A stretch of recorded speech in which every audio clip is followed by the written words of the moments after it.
the annual Candidates Forum presented by the Greater Ossining Chamber of Commerce. My name is John Van Steen. I'm the Secretary of the Board of Directors of the Chamber and will be tonight's moderator. Tonight's forum is entitled Business in the Ossining Community. But before we get started, we'd like to take this opportunity to thank James Trapasso of the Ossining Public Library and his staff for helping to bring this event to fruition. I'd also like to thank the Board of Directors of the Chamber, and specifically the Candidates Forum Committee, for their help and hard work. Lastly, the Chamber would also like to briefly recognize and thank for their service the elected officials from the community who are in attendance. I saw Mayor Geardy here. Thank you, Mayor Geardy. Village trustees John Codman, Rika Levin, Manny Caseta, and Quantel Bazemore. The Ossining Town Supervisor, Dana Levenberg. Ossining Town Council members, Karen DeTore, Liz Feldman, Kim Jeffrey in Northern Wilshire. The Ossining Town Justices, Nancy Klimkova, Mike DeWill, and Mark Riesman. Our County Legislator, Catherine Borgia. The Town of Ossining Highway Supervisor, Michael O'Connor. Our Receiver of Taxes, Gloria Freed. And our Town Clerk, Marianne Roberts. And I know that I have left some people off there, and for that I immediately apologize. Our Receiver of Taxes, while we love her much, is no longer Gloria Freed. Okay, I understand that Holly is in that position. And Holly, are you officially our Receiver of Taxes? Yes. Okay, my apologies. Holly Perlowitz, our Receiver of Taxes. Tonight's discussion is entitled Business in Ossining and the Ossining Community. There will be a series of questions related to the office you're seeking and how it relates to the business community. For those positions which are uncontested, we'll have a brief introduction and question and answer period. For those positions which are contested, we'll have a more extensive question and answer period, and we'll alternate the order of who answers the questions. We'll continue to ask questions as long as time allows. Responses of the candidates will be limited to 1 1/2 minutes. Should you finish your response prior to the end of your allotted time, that's acceptable and will allow us to ask a greater number of questions during the course of the evening. Our timekeeper this evening will be Johnny Girolamo, again, one of the stalwarts of the Chamber of Commerce, who will indicate to the candidates when he or she has 30 seconds left, 15 seconds left, and when the time to answer is over by showing these signs. This is a forum sponsored by the Greater Ossining Chamber of Commerce and a positive opportunity for the business community and Ossining community at large to hear your views and vision about business in Ossining in the upcoming years. We're interested in hearing your ideas about the future of Ossining and of business in Ossining. This is not a debate, so please speak of the positives that you bring to the office and avoid the negatives of your opponents. Be specific in your responses. For example, if you make a statement regarding cutting taxes, tell us specifically how you plan to do that. There will be no audience question and answer period, nor will there be any audience participation during the course of the forum. We would like to introduce the candidates for the Ossining Village Board of Trustees. We'd like to introduce the incumbent Quantel Bazemore and Omar Herrera, who's once again running after a hiatus, shall we say. First, for each of you, please tell us about yourself. What credentials do you bring to the office you seek? And please include your educational and career achievements, as well as specific skills that will enable you to excel in your position. Mr. Bazemore? Already being stated, my name is Quantel Bazemore. I'm one of the few candidates that work in Ossining and live in Ossining. I've been a lifelong resident here in Ossining. I currently work for Interfaith Council for Action as a program associate. Most of my work is tenant and community related, meeting various people throughout our communities. That is one of my strongest assets of being able to meet many members of our community and our local community. As far as education, I went to Howard University, later matriculated at Purchase College. And as far as what I believe I bring to the table, I think I have a different perspective from most of my board members, as I am somewhat pro-development and I think somewhat visionary about the future of Ossining and what our plans should be for Ossining, which I hope to later display in this conversation. Mr. Herrera? Good evening, my name is Omar Herrera. I am a lifelong Ossining resident. I went through all of Ossining's grade schools. I hold a Bachelor's of Arts in Communications and Media from Pace University, as well as theater and public relations training from Lynn University in Boca Raton, Florida. For the past 10 years, I've been working in county, municipal, and state government, particularly in governmental affairs, constituency services, and currently I work for the office of Majority Leader Catherine Borgia, the County Board of Legislators. I am a downtown Ossining resident, and I look forward to, continuing to getting my hands down and dirty for the people of Ossining. Mr. Herrera, what do you believe are the most important issues facing the village over the next 2 years, and how would you plan to address them? Without taking into account the chaos and our own opinions and philosophies of what's going on at the national level, what's great about local government and local community is that at the local level, we actually have the ability and the authority to really change everyone's everyday life. Quality of life issues, your roads, your sidewalks, your garbage, your business community, the ability to know all your police and firemen, your ability to know your teachers, your ability to just call someone and all work together. We need to focus a little bit more on quality of life and kind of rebuilding the trust, particularly within our business community and our branches of government, particularly within the village of Ossining. And understand that throughout many administrations the past 10 years, there's a reason why business owners are frustrated and disillusioned and frustrated. As much as we have made some great strides, there's still a lot of challenges that we face. So I would say buying back the people's trust on how we actually operate, educating people on what the role of Ossining government is, educating people on why we do what we do and how we do it. You guys know that I'm a person that I'm all about assuring your right to know. So if I don't understand it, you may not understand it. I want to make sure that you have an access that is the same level as my access, So I would say rebuilding trust, streamlining access, and working together. Thank you. Mr. Bazemore, the same question. What do you believe are the most important issues facing the village over the next 2 years, and how would you plan to address them? I think so far the village has, since I've been on the board, has addressed some major issues, that being quality of life, that being overcrowded housing, beefing up code enforcement, our landlord-tenant council, ensuring that tenants and property owners are responsible for their properties. But I think over the next 2 years, we have an opportunity to make a name for ourselves in the region. Recently, I think it was Westchester Magazine actually named us as one of the hottest hoods. And therefore, I think it's an opportunity that we actually, again, look at our comprehensive plan and look at our zoning, and we have an opportunity to really allow for development and growth and development in which here in Ossining, which other communities probably won't. We are about an hour away from New York City, and that's going to become increasingly important. And the property values of Ossining is going to increasingly go up because we are close to this epic metropolitan financial hub. So I think actually looking at our zoning and our planning is important for the next 2 years. Mr. Bazemore, what initiatives can we expect from you that would improve the business climate in Ossining over the next few years? Along myself and my board members, we have constantly, we understanding that streamlining is very important, and we have had people in our departments who are looking to make things electronic, scanning, maps. One of our biggest FOIL requests comes from the real estate industry, real estate agents. And so we're working on that currently. And hopefully that'll, when people come, they can have access to that information. And then again, our overall communication. I mean, this is a board effort. So any kind of initiative that I would have will be shared by the board. So we constantly talking about communications, and one of the things that we're going to be rolling out is our website, making sure that is a platform that people can get information, businesses can get information.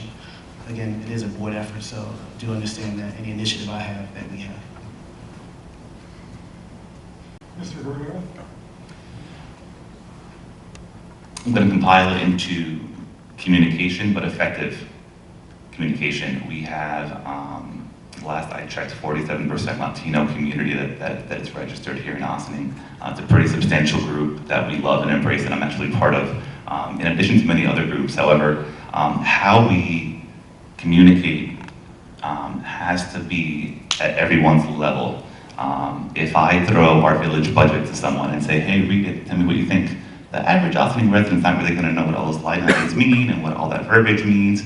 So, making sure that we are actually breaking down how government works and why it works the way that it does. Making sure that quality of life issues are actually addressed. Making sure that if you call Trustee Omar Herrera, that he actually responds, not the first time, not the 20th time. Making sure that there's accountability in a process. When a business owner does call the village department and they don't hear back for 6 months, but they do when a lawyer comes or a chamber does a letter, or we have to stop being so reactive when it comes to our residents and to our business community and work with them together, so we don't have to always be reacting, but moving forward together instead of kind of being on the defensive or kind of seeing he said, she said.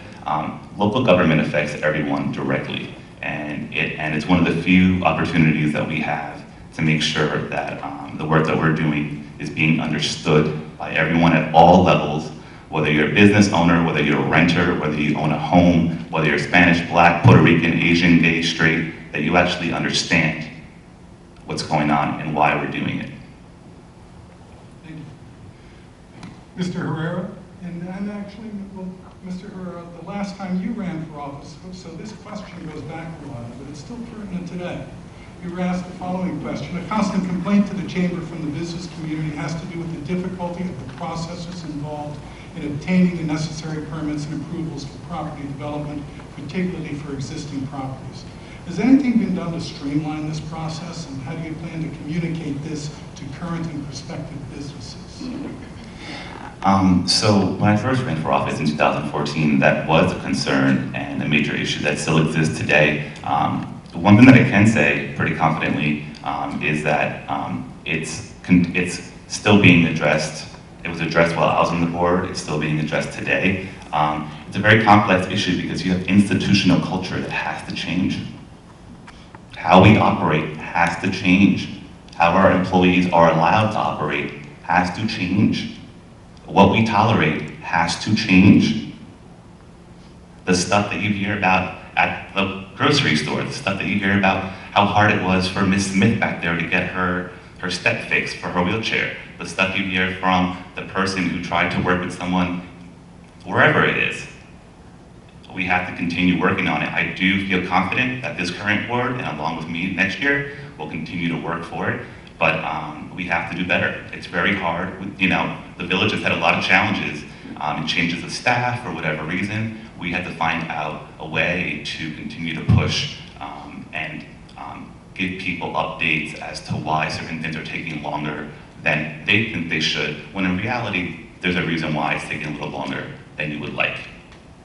Mr. Bazemore, could you particularly talk to the last portion of that question? How do you plan to communicate this to current and prospective businesses? So part of my job as being a village trustee is I'm one of 5 people, and we have department heads, and I can tell you and I can reassure you that during our monthly reports, these are the things that we ask about.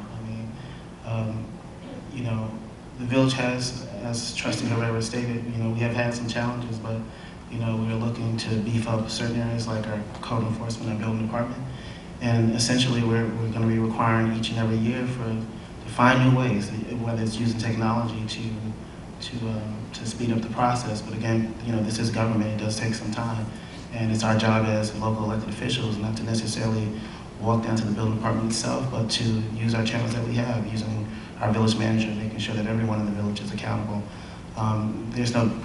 That's what we do. We are to be the persons to hold the department heads and our village manager accountable, and that's what we'll continue to do, finding more efficient ways to do the job and make it easier and be customer-centric. Thank you. Business owners and residents alike complain about the high property tax rates in Ossining and Westchester. Ossining's property taxes are now 4.1% of assessed value, making Ossining the most heavily taxed community in Westchester. And of this, 65% is due to school taxes. The village has no direct control over the school budget, but it does have control over the future demographic trends by the policies that it implements. What policies do you believe the village should institute to reduce this inequity and make Ossining a more desirable place to live?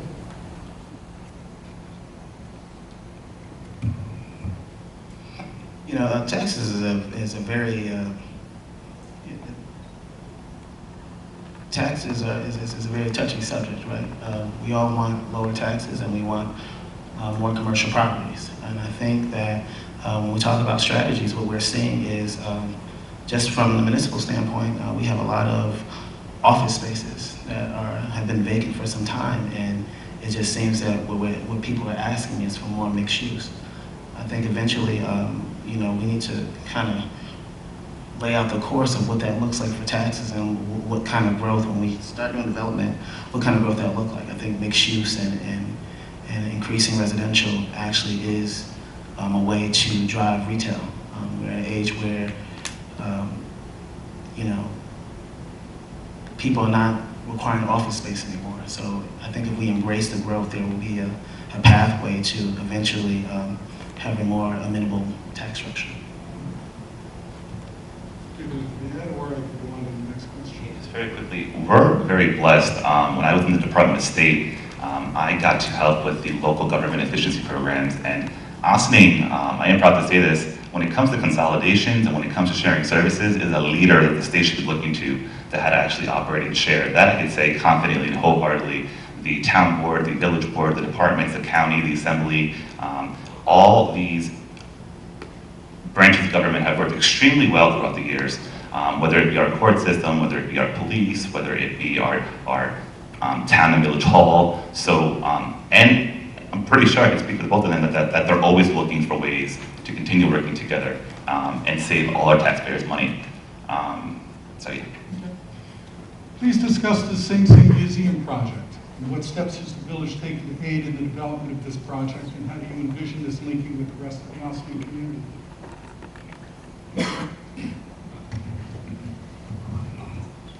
The Village of Ossining has been very supportive of the Sing Sing Prison Museum. In fact, part of the way that the Sing Sing Prison Museum is going to happen is that the Department of Justice is eventually going to give us the land and to lease.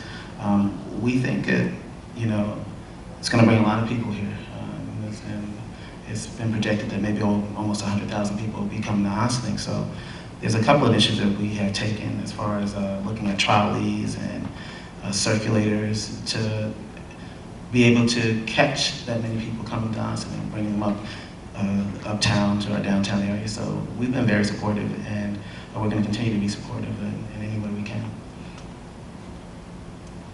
The Sing Sing Prison Museum project is exciting. I mean, the fact that we have so many stakeholders from all different groups and organizations really shows how serious we are actually assuring this gets done. And from what I've seen in the past couple of years, they've gotten closer and closer and closer and closer.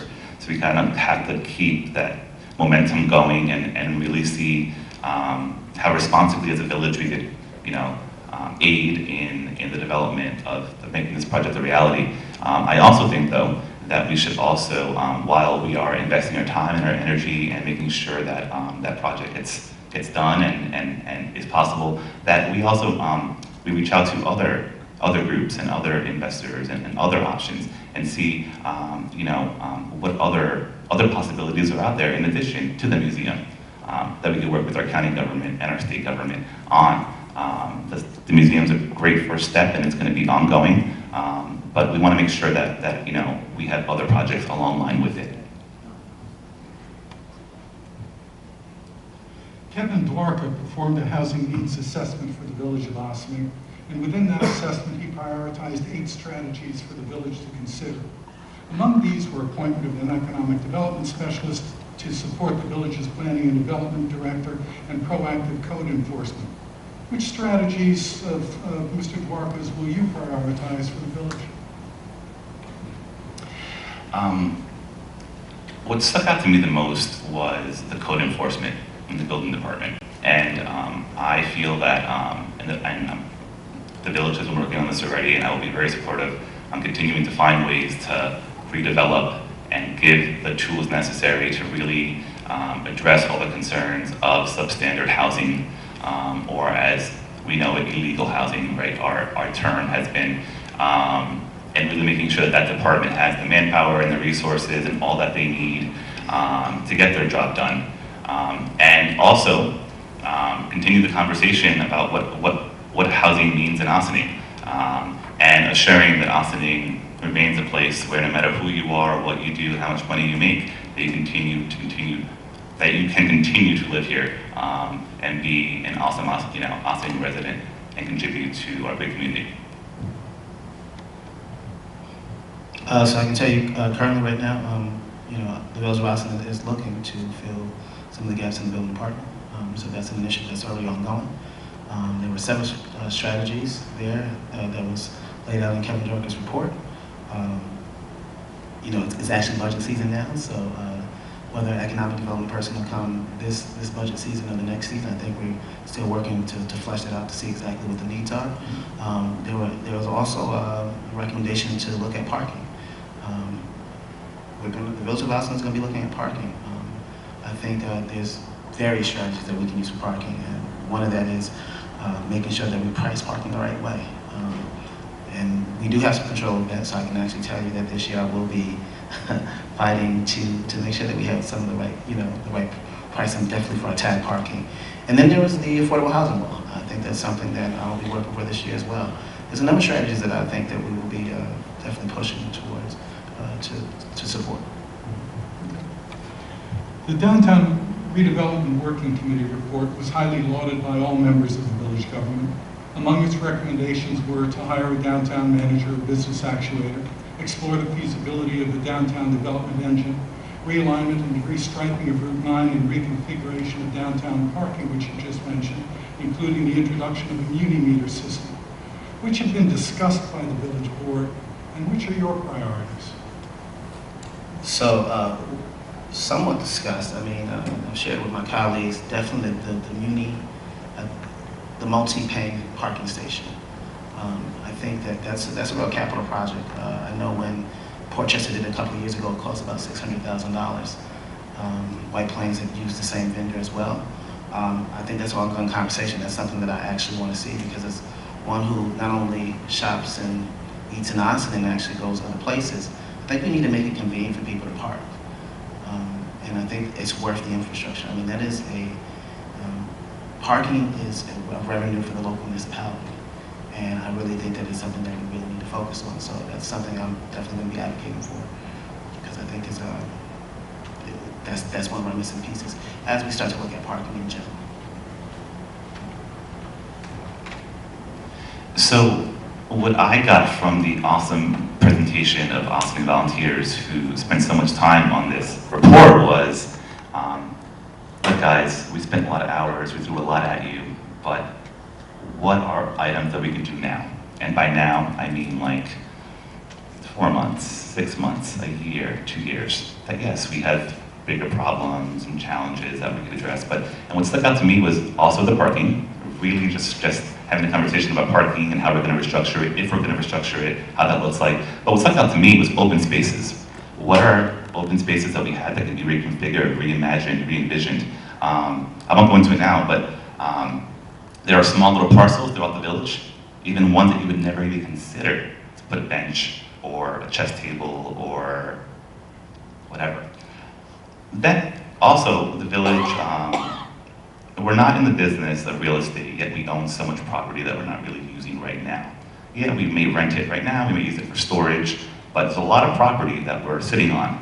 And it's a decision that's being made now as to whether or not it's a priority to discuss them now, what needs to be made, done by the village to at least have it ready or make it an option or have a conversation. So I would say that the two main areas that and the comprehensive plan. The first group that has opened up the comprehensive plan and discussed it in a public setting. So keeping that discussion going and seeing what it would look like to reopen it up.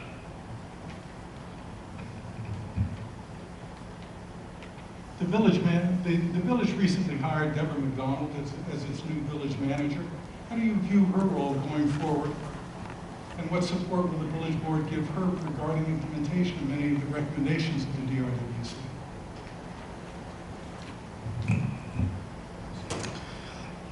Well, since I was a part of the hiring process of Debbie, I think she's doing an excellent job. I think, in general, it's important for the public to understand that our village manager is basically our CEO. She's the person who runs the day-to-day operations. She's the person that if the garbage wasn't picked up on your street, if you come to me, I'm going to just send her an email. And if you have her email, then reach out to her yourself as well. So I think she's gonna play a vital role, and because she's the one who's accountable here in the village of Ossining. And what was the second part of that question? How do you see her going,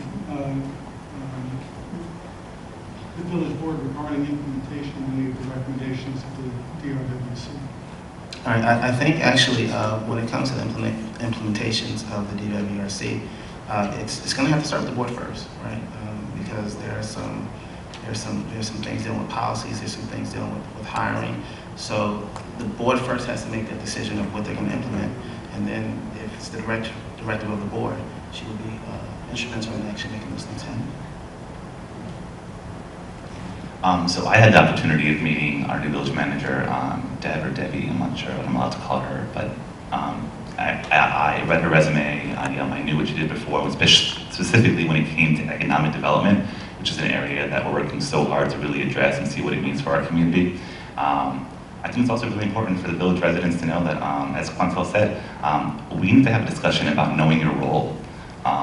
You know, what is my role as a trustee? What is the role of the village manager? What is the role of the heads of our departments?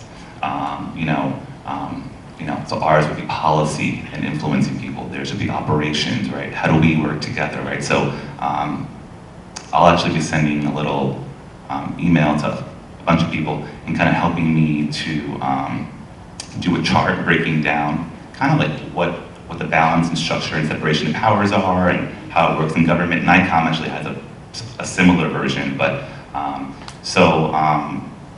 I look forward to a new village manager. From what I hear, she's been doing great. I just asked for the cooperation of all businesses and residents. This is not a trend of just hiring new CEOs every couple of years. So just bear with us, work with us, we'll be okay. And our last question, let's talk about the business climate in Ossining. What programs have been initiated in the past year to improve the business climate in downtown Ossining or in all of Ossining? And what initiatives can we expect from you and the board that would improve the business climate in Ossining over the next few years? One of the things that is, of course, happening in downtown Ossining is, I believe at our downtown redevelopment committee, and actually my colleague right here, or soon-to-be colleague, Omar Herrera, worked very hard on that, is the tree lighting. And that is something that has actually brought many people to the downtown area. I've received compliments left and right saying, you know, downtown Ossining is lit up. And the village also spends a good amount of money actually doing the planters, working on the beautification. And I think that's always going to be a focus of the village government, making sure that our core areas look as good as possible. Hopefully cleaning the gum off the street. And again, as always, streamlining and making those permitting processes and communicating to the public will always be a priority of village government. And hopefully, if given a couple of years, we would have used some technology to advance that process, making submissions electronic and things of that nature. To echo on that, I do believe that the village has made attempts to help our business community and attracting people to visit our downtown, not just with our wells and our lighting, but just overall our events and how we operate and getting the word out for events and such. I am concerned about the business community and its relationship with the village in that whole climate. I live in downtown Ossining, and I walk in those businesses, and filter comes off, right? So really understanding, why is Mr. Smith still angry about the same issue for the past 4 years or 3 years or 2 years, and we're still now 3 years later we're still at it. I kind of feel like I took a nap and I came back and I was like, okay, half of it's done, half of it's still here, right? So how do we address that? Chamber of Commerce. I don't have to go into how last year was with the village, right? So really addressing who we work with, why we work with, making sure that we don't have selective treatment as to who we work with. We're your village board. We work with you whether we like you or not, whether we agree with you or not, and the business community has a seat at this table, whether we want to or not. You are welcome at this table and we need you. And then lastly, 2 short status questions from chamber members. One chamber member asks, regarding ETPA, Kevin Clark has stated that the other more broadly applicable policies outlined in this framework should be implemented first. Do you intend to follow his advice?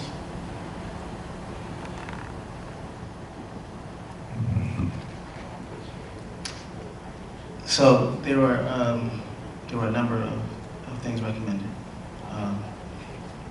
I think regarding ETP or any of the initiatives, the climate of real estate is constantly changing here in the village of Ossining.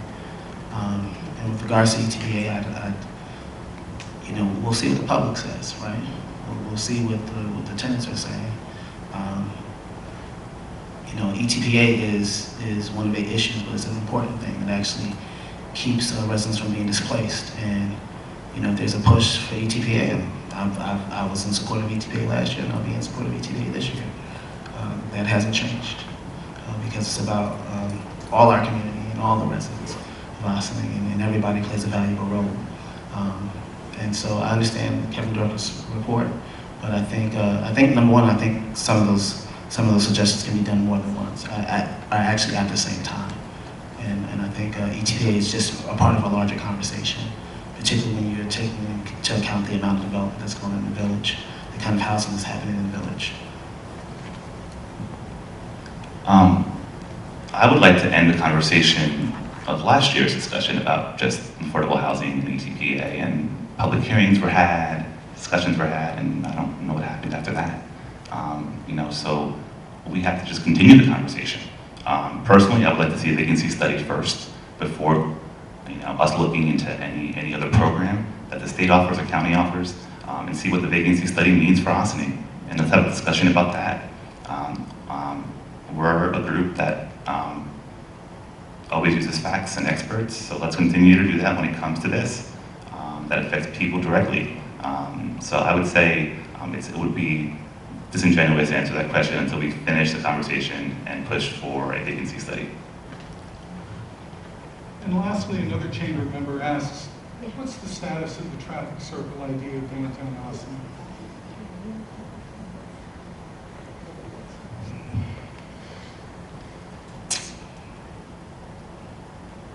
Well, the village board this year is not discussing a traffic circle, and I don't foresee that the roundabout will be in the capital plans for now.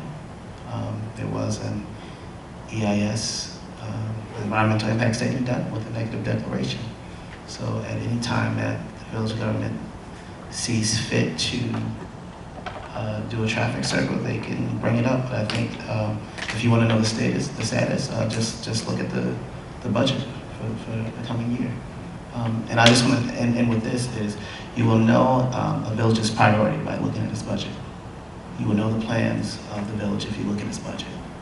So November and December when we release our budget, you will know our plans and our priorities. If it's not reflected in the budget, then it's not a priority for this year.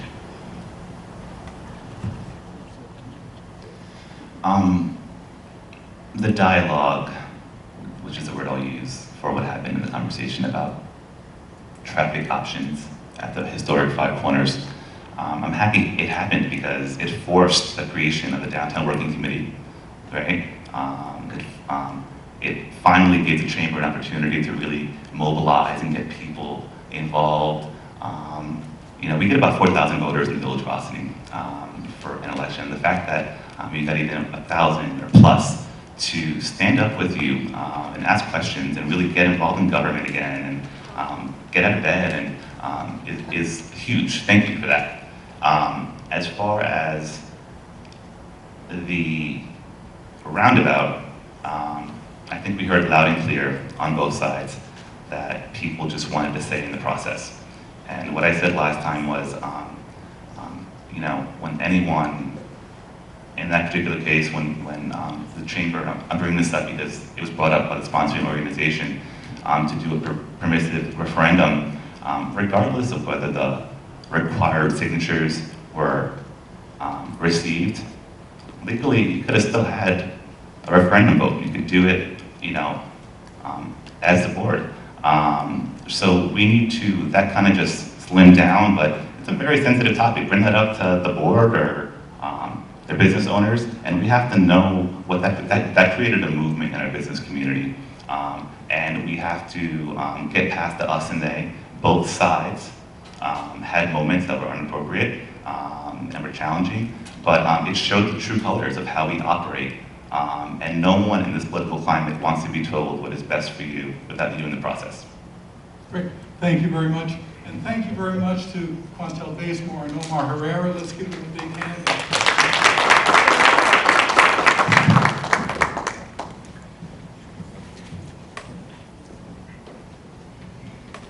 And we'd like to bring to the table for a moment our receiver of taxes, Holly Perlowitz.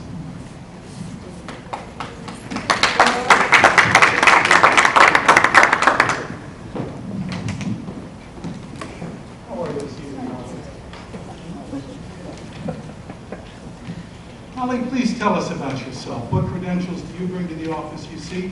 And please include your educational and career achievements as well as specific skills that will enable you to excel in your position. I'm delighted to. And thank you to the Chamber and to everyone who's showed up here tonight. I really appreciate the opportunity to talk to you and to introduce myself. As John mentioned, my name's Holly Perlowitz, and I was appointed the tax receiver position in July of this year to complete the term of Gloria Freed, who retired in July. So while I'm new to the position, I'm not new to Ossining. I've been here 31 years, and I'm certainly not new to this type of work. To answer your question about my background, I'm a New York State CPA. I have been for more years than I want to disclose to you. I started my career in public accounting working for Deloitte, and later went for a short period of time. I worked for about 3 years for Chase, and then eventually had an over 25-year career with Emigrant Savings Bank. While there, I had many different roles, but the one that I had the most time in was running their residential lending operations area, which has come in very handy in the last several months that I've been here in Ossining, because I know the jargon, the forms that are related to residential loans and the forms and process for property to change hands. I have my undergraduate degree is in accounting. My master's degree is in finance from Fairleigh Dickinson University. I know I went out of state for a short period of time to do that. And while I've been in Ossining, as I mentioned, 31 years, I have always worked. And in the earlier years of my time here in Ossining, I devoted as much time as any working mother could to doing things related to my kids in school. I've raised 3 kids. They've all gone through the Ossining School District and are now grown now. I also, in more recent years, have been the treasurer of the Ossining Microfund. I hope all of you know of this organization because it's a wonderful organization here in our community that provides small loans to Ossining residents that have an emergency. type of financial need. So it's a wonderful organization, and I'm very proud to be involved with it as their treasurer. And I'm also on the board of IFCA, as Quantel mentioned earlier, the Interfaith Council for Action, and I'm on their finance committee. So I think all of those things make me qualified, and also I'm very excited to have this role here in our community. I am enjoying very much what I think is very important, and I think that might be your next question. You know, as a what do you believe are the challenges that will be facing the tax receiver's office over the next few years, and how would you address them? As you probably know, and if not, I'll explain to you that as a tax receiver, you have very little leeway. It is my job to enforce the law and to make sure everyone pays their taxes on time. So I have no ability to, the law dictates that I can't waive anything or change any taxes, so I really can't do anything about that. But what I can do is make for a very welcoming environment. It is very critical to me that, and it's really my focus in the office, is that any taxpayer that walks in or calls, and not just taxpayers, although you're my focus, we also have a lot to do with title agents and attorneys and other accountants who are calling on behalf of taxpayers, and real estate brokers, to make for a welcoming environment. When they walk in, they get their questions answered, and we help them get, if I can't answer the question, or people in my office can't answer the question, we will help to get them to the right person.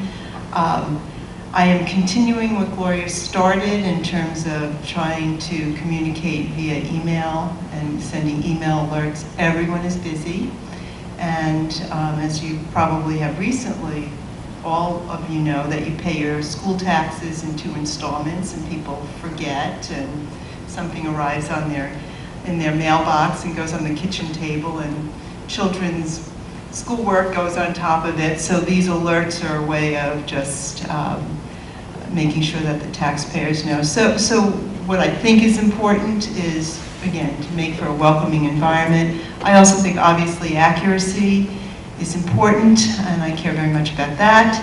And technology.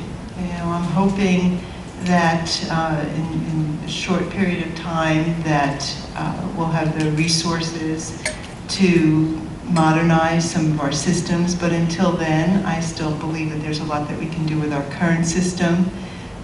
We collaborate a lot with the village, we use similar systems, and to enhance the systems that we use now to just provide better and better information, and making it more available to people.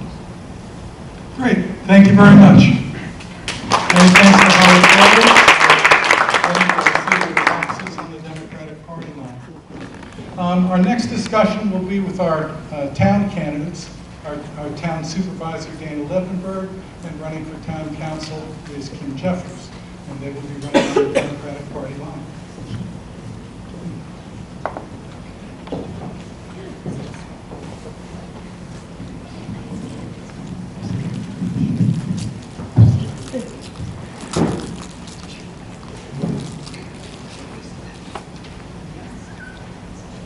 Why don't we start with Dana? Please tell us about yourself. We know you're the town supervisor, but just give us a brief on some of your credentials and what you bring to the office you seek.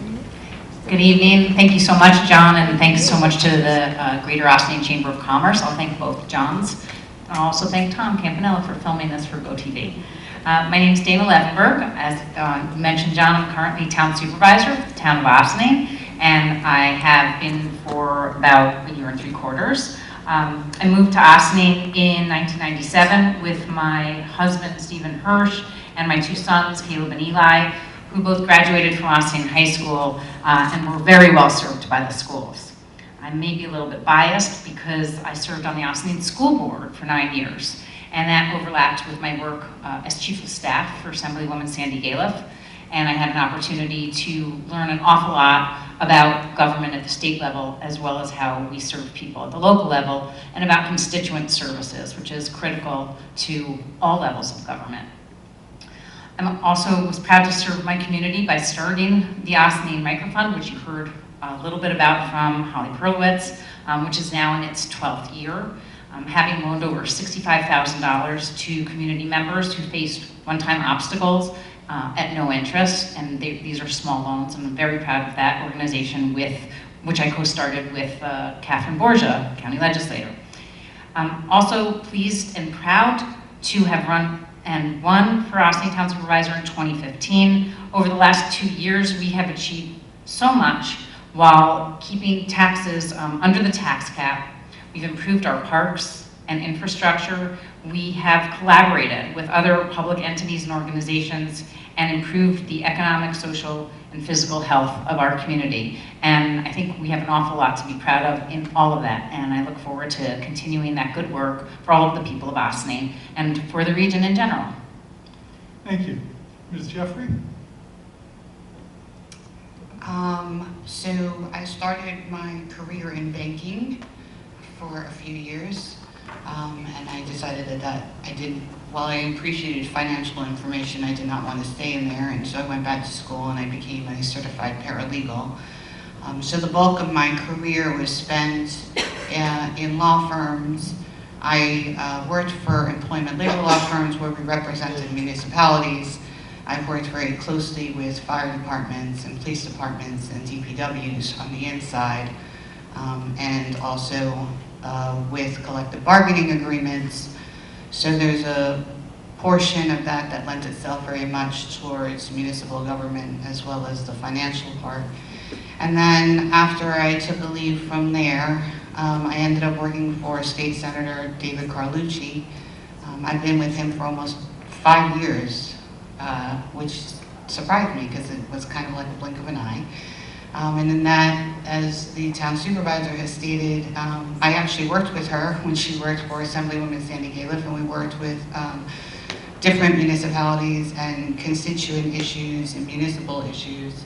And so I believe all of those things have provided me with a background to do what I have been doing for the past almost 4 years, which is being a town council person for the unincorporated town and the town general.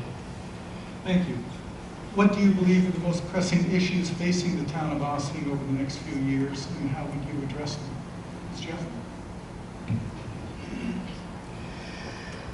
I think there's a collective cooperation between both the town of Ossining board and the village of Ossining board, and also in some places the Briarcliff village board, to continue to grow and expand ourselves in many ways. We, as we know, have all stayed under our tax cap. We continually look, as one of our village trustees said, to continue to share services and to expand those services in ways that will, again, as a previous person said, continue the quality of life that we care about. The town supervisor will speak more about open spaces. It seemed it's one of her signature things, but business, shared services, good services, expanding tax base through businesses, and preserving quality life through open spaces and ways that we can work together, I think, are the ways to keep going. Ms. Levenberg? Well, I think my colleague really hit all of the main points, but I'll certainly reiterate that I think finding ways to keep Ossining affordable is critical in our near and far future. We look to do that by finding other sources of revenue. We've been spending a lot of time applying for grants to make Ossining even more appealing. And we talked a little bit about open space. My colleague mentioned open space, and we have a number of grants that we've worked on with other municipalities, including the village of Ossining, such as looking at an urban circulator and how could that improve quality of life for everybody in the village of town if we had hop-on, hop-off trolley service that would get us to all the different commercial districts as well as our residential areas, as well as our waterfront. We've looked at ways to increase bikeability and walkability and to make Ossining a place for ecotourism and as a destination. So we're hoping that we can increase the desire to come here and spend money for people who are coming from out of town, as well as make it easier for people here within our community to get to and from work from some of our transportation hubs. So we're hoping that we can continue on that path, as well as look for ways to make government more efficient by working closely with our other villages, and also looking at things more regionally. And we're looking to make our own government more efficient through attrition and finding different ways to utilize our staff and really evaluating each one of our departments and making sure that we have an agile, responsible government that really continues to meet the needs of the people in terms of services and constituent services in particular, but also does so in a way that it best uses our tax dollars. Well, you just answered a couple of other questions that I had here. Trying to get it off. I went over my time. I didn't see that.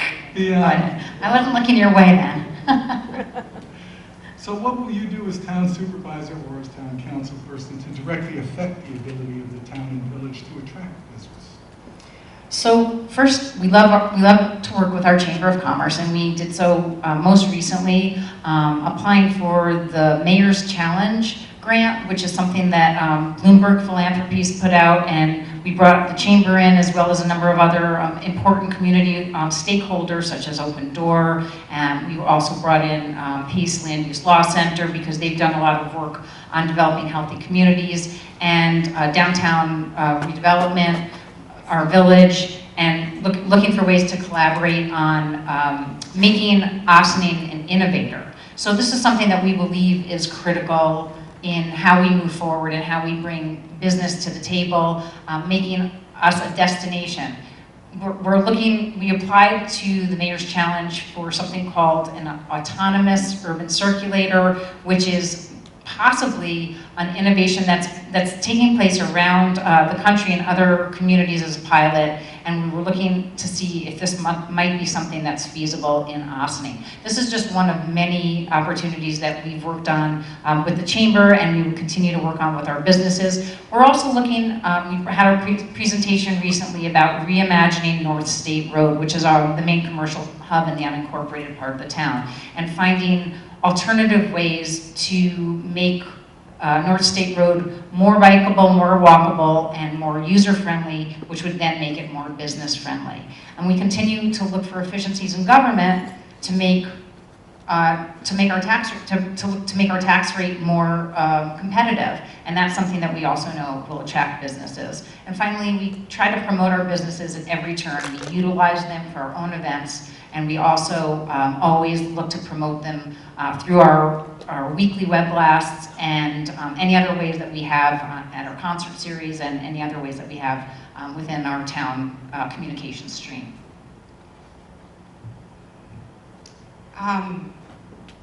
I will say the town supervisor also implemented a Mind, Body, Spirit initiative in which different businesses come to our open spaces and give free classes and get in community engagement, which is pretty awesome.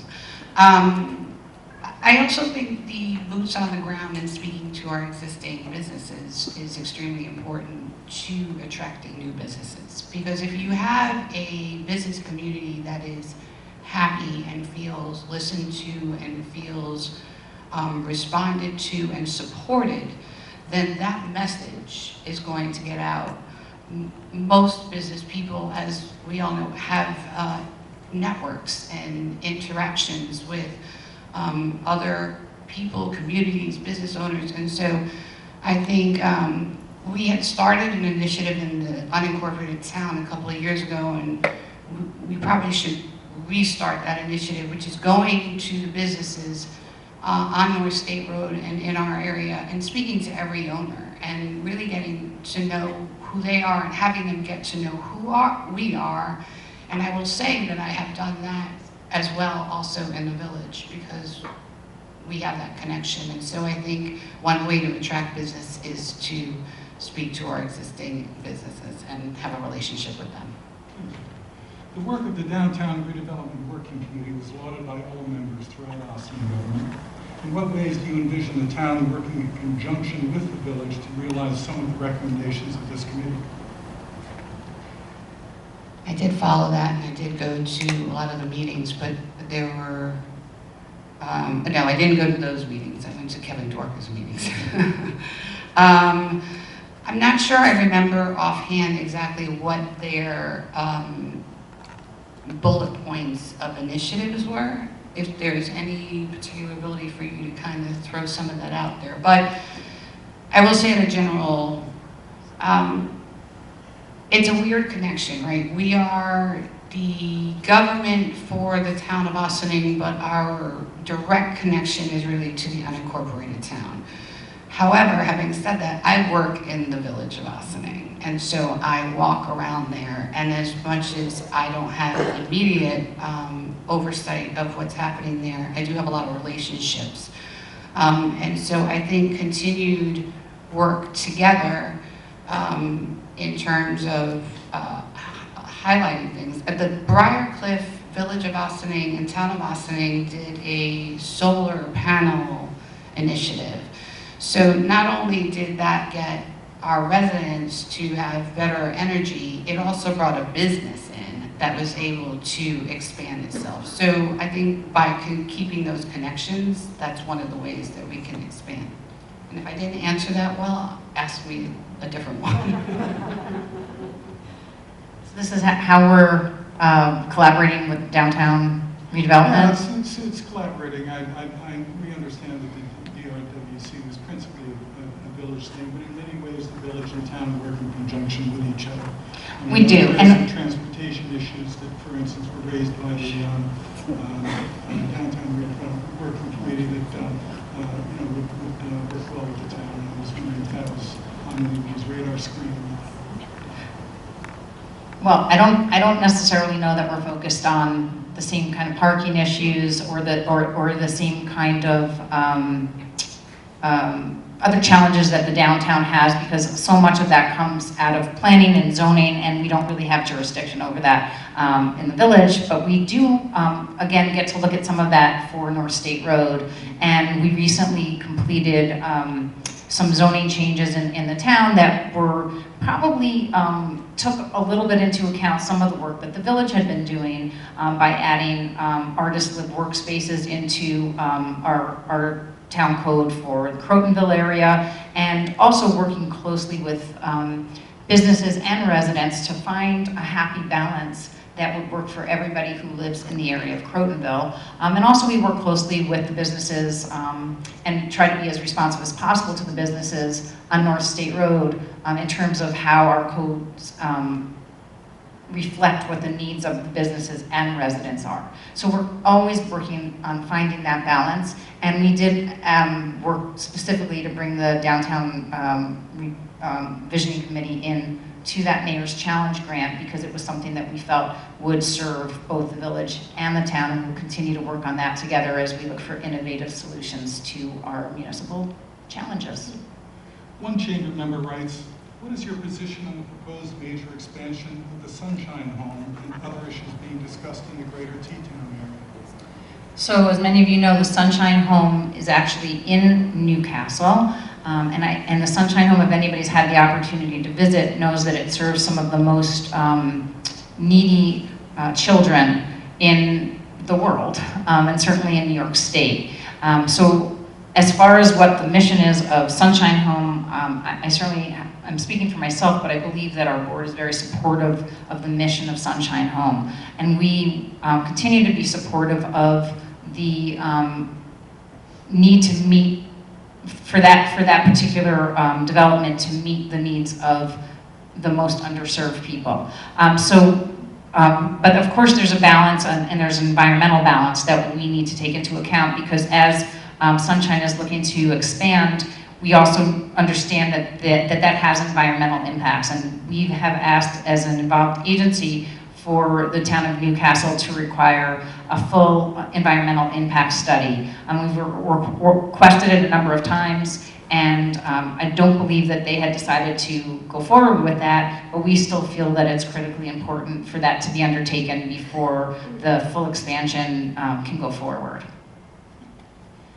The revaluation 2 years ago was to bring fairness to the tax system by valuing properties at market value. Oh, I thought that Dana had answered it.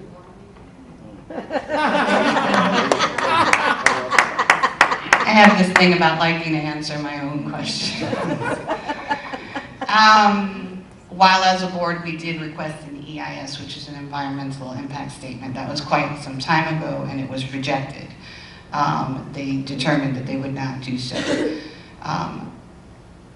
I don't believe those children are underserved. I think they are definitely, they have health needs. I think there's a difference in, I believe that there's a difference in definition of those two things. But they are, so the issue is with respect to not the expansion in terms of the needs of those children or that there are children who are on waiting lists. The issue is the expansion of the size of that in an area that is not necessarily conducive to that kind of expansion. And what the environmental impacts are with respect to the water sources that are close by, or you know, trees or roads. So I think we have some major concerns. But as the town supervisor stated, we have no direct ability to impact on that. And so all we could do is write letters and let people know, but it is what it's going to be based on the Newcastle board's decisions. Thank you. The revaluation 2 years ago was to bring fairness to the tax system by valuing properties at market value. Yet many homeowners decry this as an inequitable, citing, among others, houses on the Trump Golf Course property that are taxed at a 40% discount to their market value. Can you please explain the issue of the homestead option to us? Sure. So, the state of New York in the 1980s had a whole bunch of condominiums that were going to be built. And there was a decision within the state legislature that there was going to be a difference in how condos were assessed. And rather than them being assessed as houses are based on market value, they are assessed as income-based, which is how businesses are valued. And therefore, it brings a differentiation on how they are valued, and they are assessed less in taxes. When a community, based on state law, does a reassessment, as this community did, it brings up the ability for the municipality to implement homestead, which is the ability to, I don't know you want to stop me because I'm going to explain it, is the ability for that municipality to then implement homestead, which would then provide that the condos are assessed at marketplace value, market rate, thank you. So that is what it is. And there are concerns and issues with respect to that. And we are going to have a town hall on November 14th, in which we are going to have varying people come and discuss this issue who have background and knowledge to then discuss the pros and cons of implementing such a thing. So my colleague, Councilwoman Jeffrey, did a pretty good job explaining the history. Okay, a great job of explaining the history of homestead, and there are definitely issues with enacting homestead. We did have an opportunity to consider homestead, and the board chose not to consider it in the first year of the revaluation because we felt, I believe, that first of all, that the impact of the revaluation in and of itself was going to be great enough as it was, and then to put homestead on top of that would be detrimental to our community. We also felt that currently it seems that history shows that the commercial rate will actually expand faster than the residential rate increase is. So we're concerned that it makes it untenable in the long run for commercial properties, and we don't want to hurt our commercial districts, and that was key to what went into our decision not to implement Homestead. But as Ms. Jeffrey mentioned, on November 14th, we have lined up some experts to speak a little bit about what implementation of Homestead has looked like in other communities who have done so around New York State, and what the pros and cons are in terms of what we might look at in the long term for Ossining if we were to implement Homestead. And as a follow-up question to that, the Chamber member writes that a report was presented to you by a group of citizens regarding the unfair assessments resulting from the revaluation. Can you tell us about this report, and has the town board discussed it? And well, you mentioned that you're having the meeting on November 14th. I mean, I think that the board has had an opportunity to individually read the report, and we have received a lot of feedback, both pro and con. I would say that if I were to count up the number of pro versus con communications we've received at this point, we definitely have received more people who are opposed to adopting Homestead.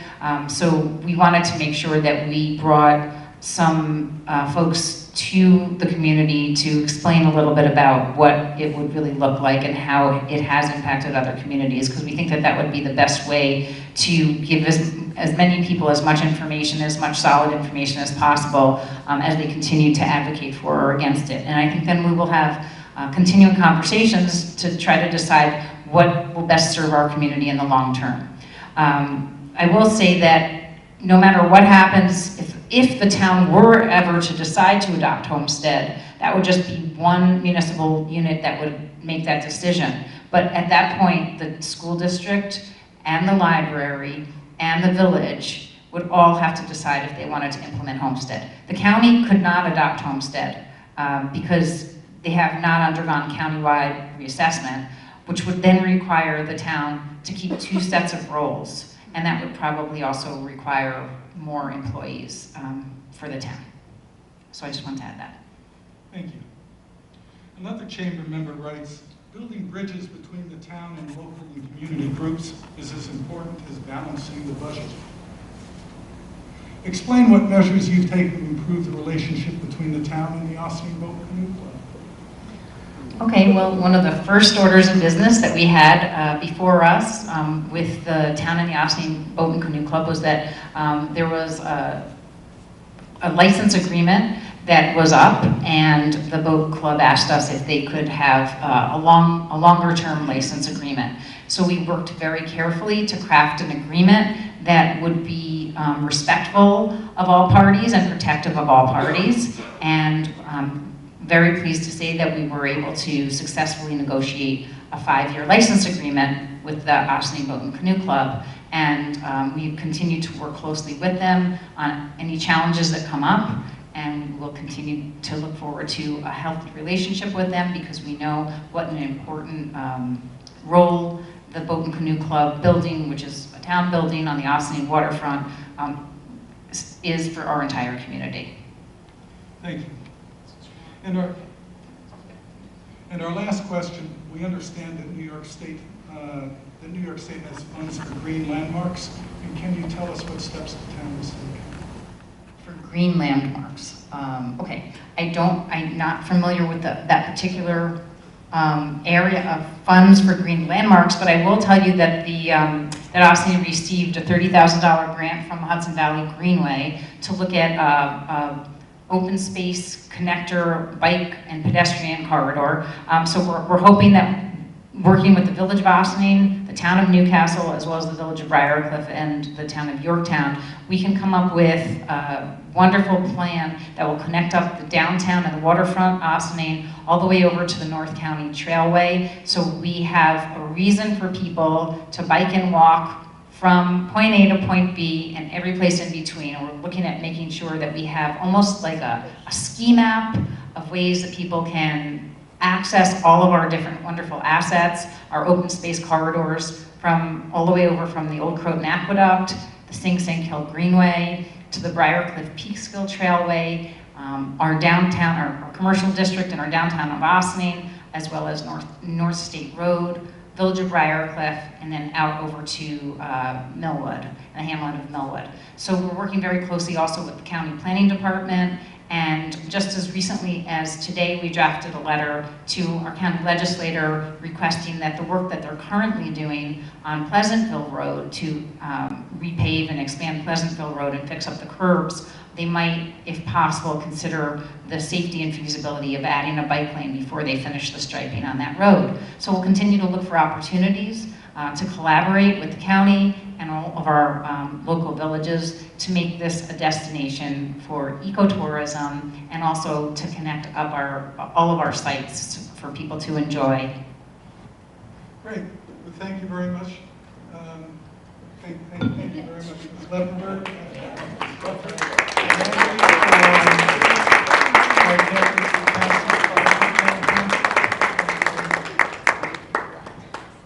But before we ask up Mr. Rathouse and Ms. Borgia, I have to apologize to Mr. O'Connor. I left you off of the agenda tonight. Would you like to say, I know that you're up for, you're running for the town superintendent of highways?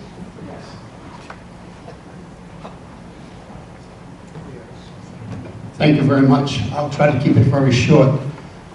I'm finishing my 28th year holding public office here in the town of Ossining. Thank you. I was a councilman for 16 years, and I've been a highway superintendent for 12.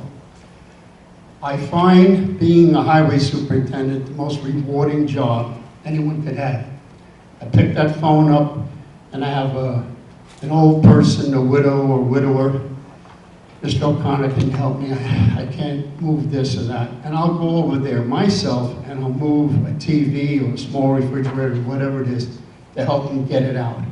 Because these are the people that, they've never asked for anything. They paid their taxes 40, 50, 60 years in some cases, and now they want a small service, and I provide that service to them. But it's important, and if I was up here to make a one-word speech, that word would be infrastructure. And I think we have to pay attention to that. And thank you for the opportunity, and the Chamber, I think, is doing a fantastic job under its current leadership. Thank you.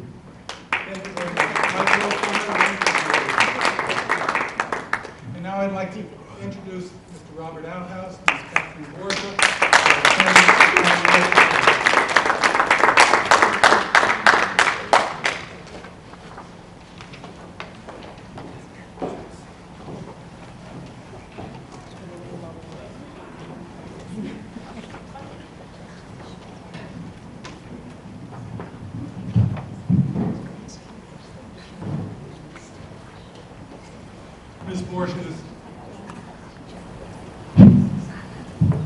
Ms. Borgia is running on the Democratic Party line. Mr. Outhouse is running on the Republican Party line. Ms. Borgia, please tell us about yourself. What credentials do you bring to the office you seek? And please include your education and career achievements as well as specific skills that will enable you to fulfill your position. Thank you, John, and thank you to the Chamber for hosting this debate. So I'll start from the beginning. My educational background is I have a bachelor's degree from SUNY Binghamton, Apple Binghamton University, and an MBA from NYU Stern School of Business. I spent 15 years as a marketing professional and PR executive. Subsequent to that, I worked as Assemblywoman Galiff's Chief of Staff, and then I was the town supervisor. While I was working for Assemblywoman Galiff, I also served on the village board for 2 terms. I was the town supervisor also for 2 terms. I'm a small business owner. My ex-husband and I own a real estate business. I did consulting work over the course of my career in public service as well, and recently I've just been licensed as a real estate salesperson, so this past year I've been building that business as well. I also bring a very long history of community service to this job, and I think that understanding the community as a volunteer really helps me to do this job very efficiently.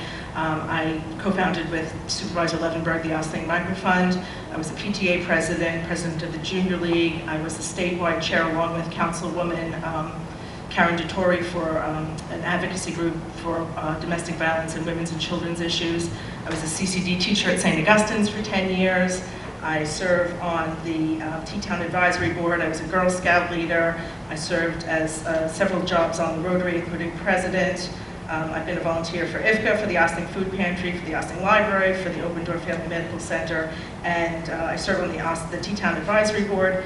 And I also was the co-chair for 5 years of the Ossining Communities That Care, which is an organization that seeks to prevent drug use, drinking, smoking, and teen pregnancy in Ossining youth. So I bring a wide depth of community understanding. I think also my professional skills are very helpful in getting things done at the regional county level. And of course, you know, I love to serve this community. Thank you. Thank you, Ms. Borgia. Mr. Outhouse? Thank you. I'd like to thank the Chamber for hosting this event, and I'd like to thank the incumbent for being here this evening. So I'm a lifelong resident of Westchester County, born in the town of Cortland, graduate of Hendrick Hudson High School, hold a bachelor's degree from Manhattan College in organizational management. I started my volunteering to my community at age 14 in the Peekskill Ambulance Corps Youth Group. I'm a 38-year life member of the Buchanan Engine Company, past two-term fire chief. I served 16 years as the company president, the longest serving president of the company. I currently am the president of the Westchester County Volunteer Firemen's Association. I'm a director of the Hudson Valley Volunteer Firemen's Association, and a committee member for the Firemen's Association of the State of New York pertaining to recruitment and retention of volunteer firefighters across the state. I was a founding member of the Cortland Community Volunteer Ambulance Corps. I currently serve the Croton EMS as an EMT driver. During my years as a volunteer firefighter, I was trained as a fire investigator. And in the county, we organized a new county task force to combat arson. Today it's known as the Cause and Origin Teams, which is comprised of firefighters and police officers. I served the community as a police officer in Westchester County, a decorated police officer for 23 years. I was in the bomb squad for 17 of those years, serving the community, dealing with hazardous devices and threats against our community.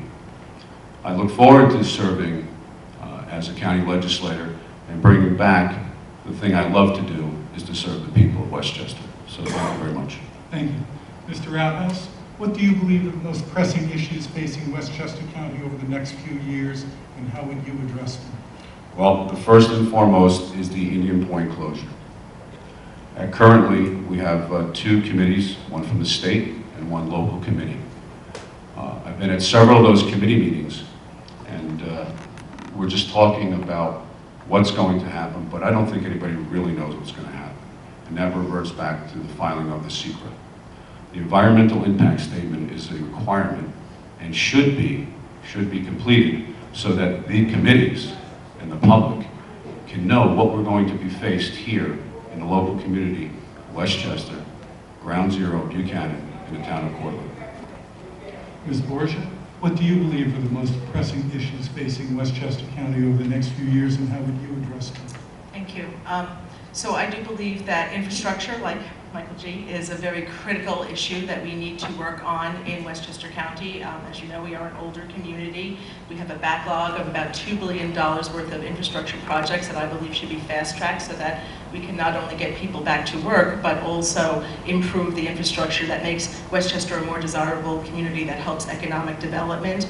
I've also, for the past several years, had a housing needs assessment, somewhat similar to, but a little bit broader in scope, to the village's housing needs assessment, which I believe we should try to complete during the 2018 year. That will give us some planning information that can be used at the local municipal level when they're making decisions about what type of housing our changing demographic is going to need. You know, we're very fortunate in Westchester County that we have the longest life expectancy in New York State. However, as people age, they want to age in place and they have new infrastructure needs. I agree with Mr. Outhouse that the closing of Indian Point is going to be a significant concern to the people of Westchester County, and I'm working on I hope to pass on Monday a bipartisan resolution that looks at all of the different issues that we're going to face and makes a pretty strong case for why Westchester County deserves resources from the federal and state government to help us, assist us with the economic development, education, and environmental impact of the closure of that plant.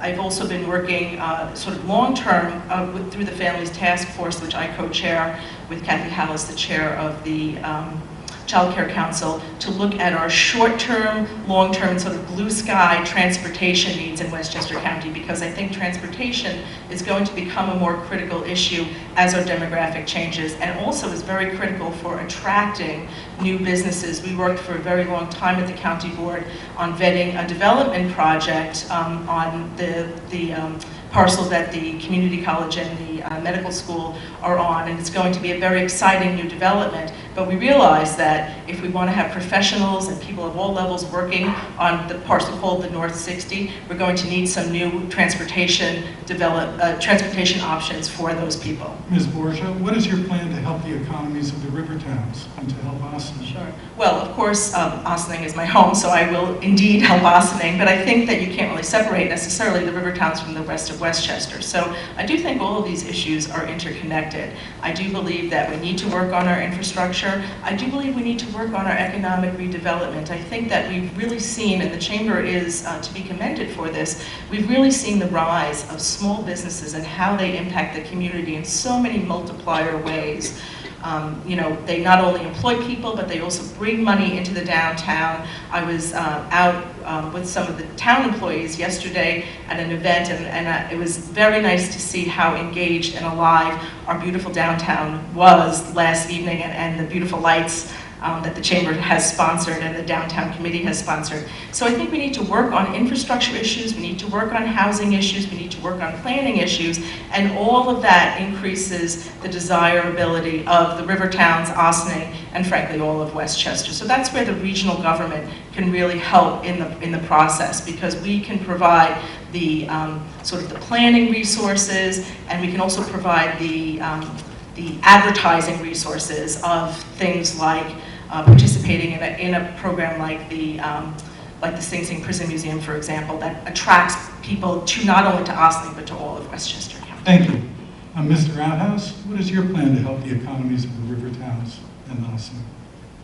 As a lifelong resident living up in the Montrose, Cortland area, I lived on the Hudson River all my life. The river towns are most important throughout Westchester County, from Yonkers to Peekskill. If you looked at the redevelopment of the city of Peekskill over the last few years, the river town is booming. You can't get a seat in a restaurant on a Saturday or Sunday night. We need to do that in all the river towns, including Ossining. Ossining has a beautiful waterfront. We need to grow economic development. The infrastructure is a priority. Once you build the economy, you need the infrastructure, you need transportation.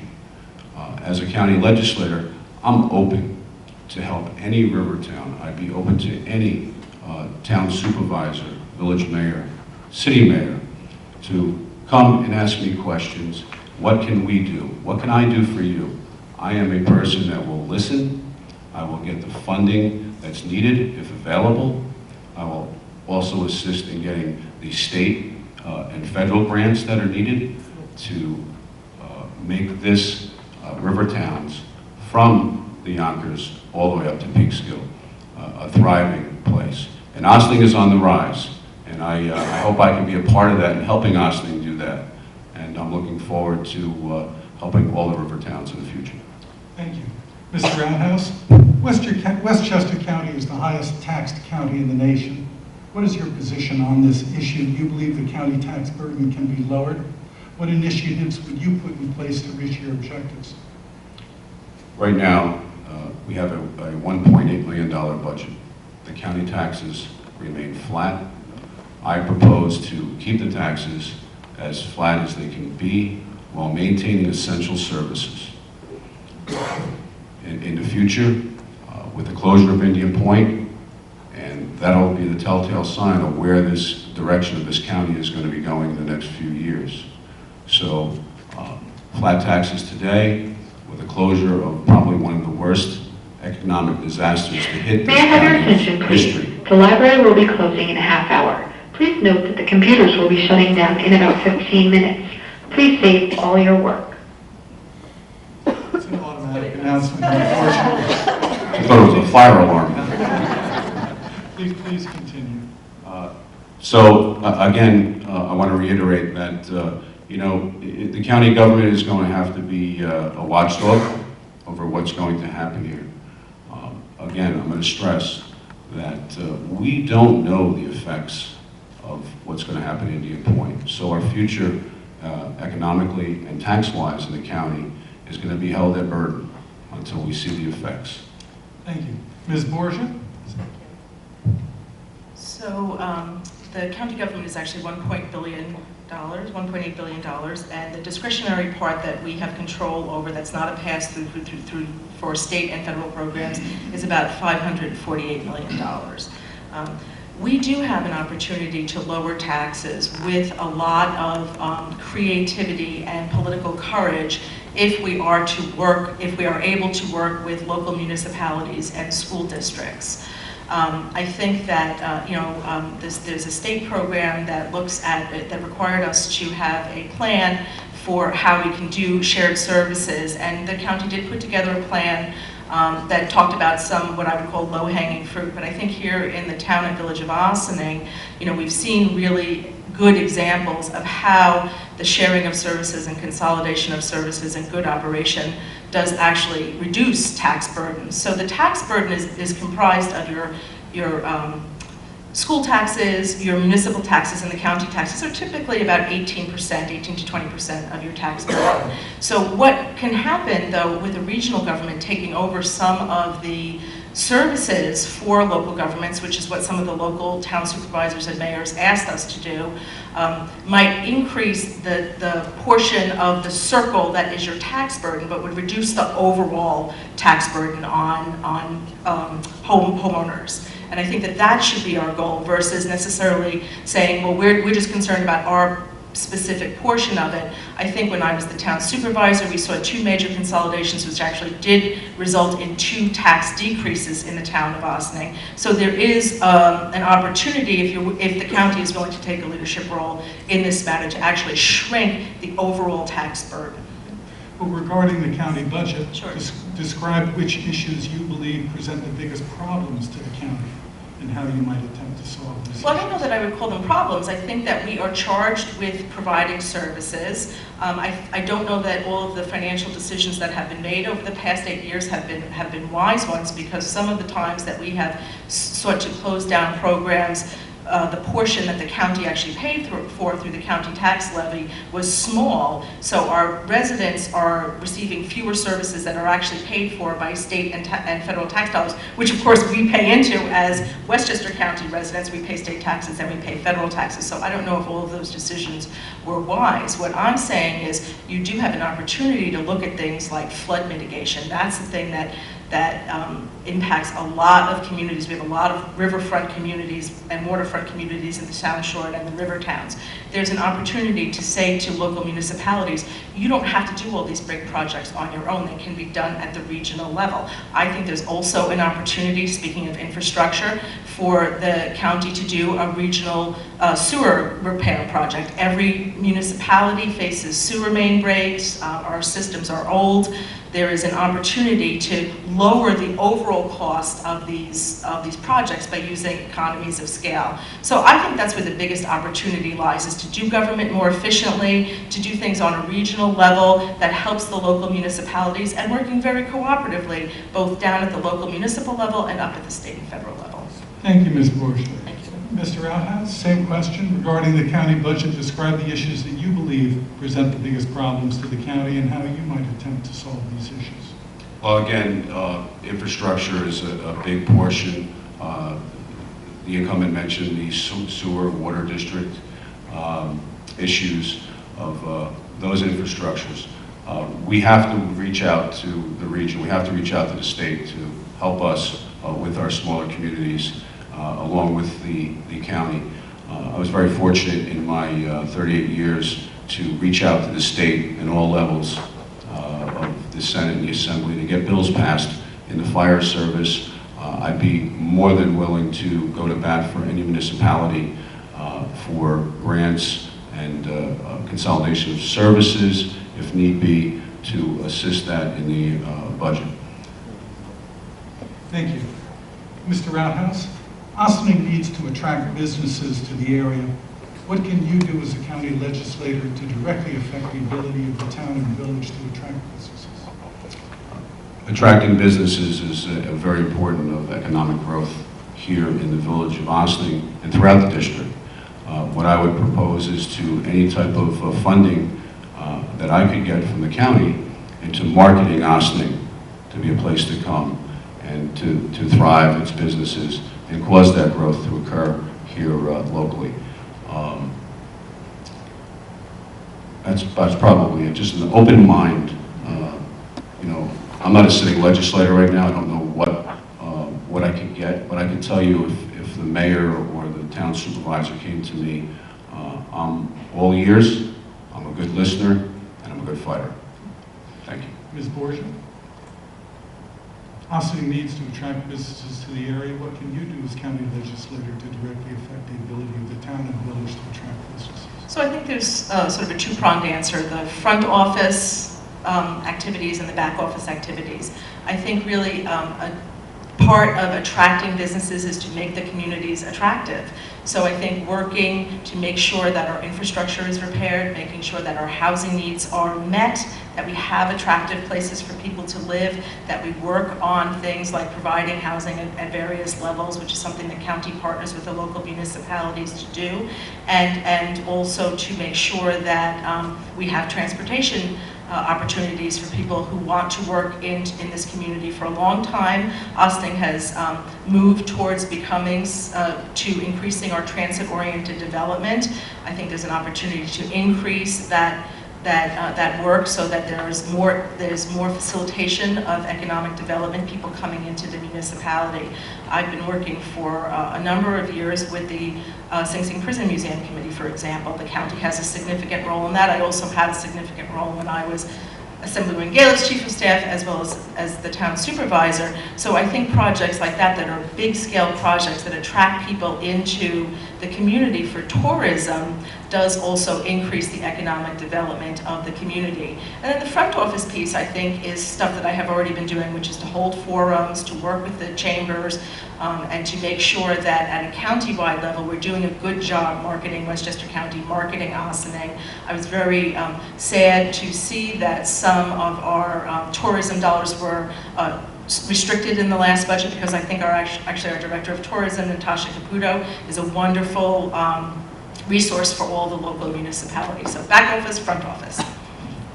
Ms. Borgia, what is your position on the proposed major expansion of the Sunshine Home and other issues being discussed in the greater T-Town area? Yeah. So you heard a good exposition of what the situation is. I've been working with residents in the T-Town area as a constituent services.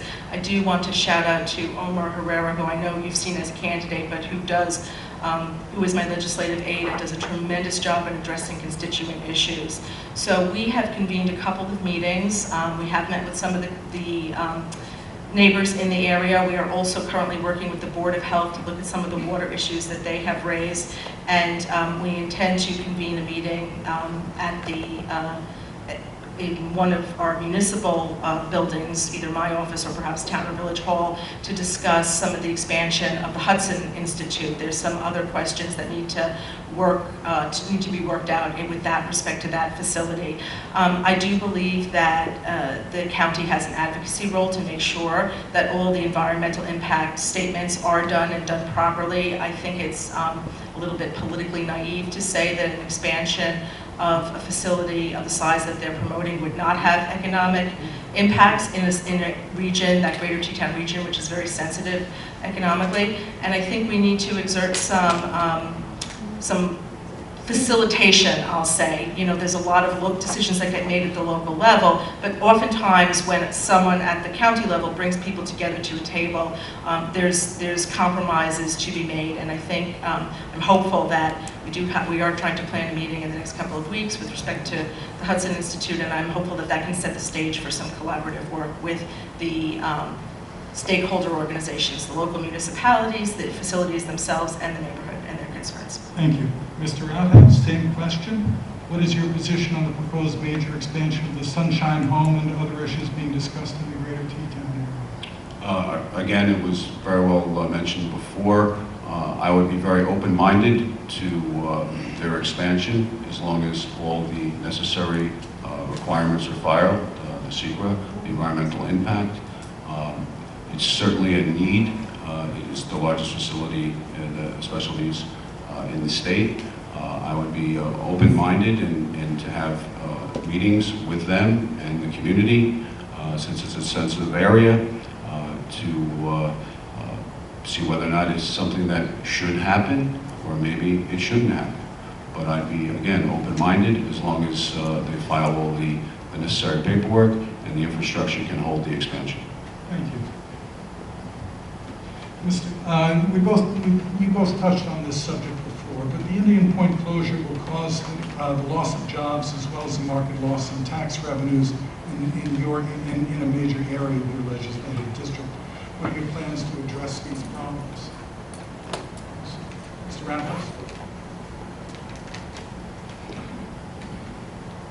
First and foremost, there's been statements made that we could save 1,000 jobs in Indian Point. Grew up there all my life. I know a lot of people that work there. There are special people. There are retired Navy, retired Army personnel, well-trained in nuclear plant operation, plant operators. Those plant operators are going to have to leave to find another job because that's their career. They're not going to stick around to wait for the decommission of the plant, taking the buildings down and get work there. They're going to have to leave. Saving 1,000 jobs, if that's going to happen, in my estimation, is that plant's not going to close anytime soon. The 25% of electric that has been proposed to be brought down to subsidize the loss of Indian Point is now starting to diminish. And it's my understanding that that agreement was made to close the plant if they could get that 25%. Right now, from what I hear from the meetings, it's looking more difficult to find that 25%. Bringing power down from Canada means loss of New York jobs. We don't want to lose jobs in New York. So the Indian Point closure, when it affects the employees, there's probably about maybe 300 to 400 that live just in the area out of those 1,000.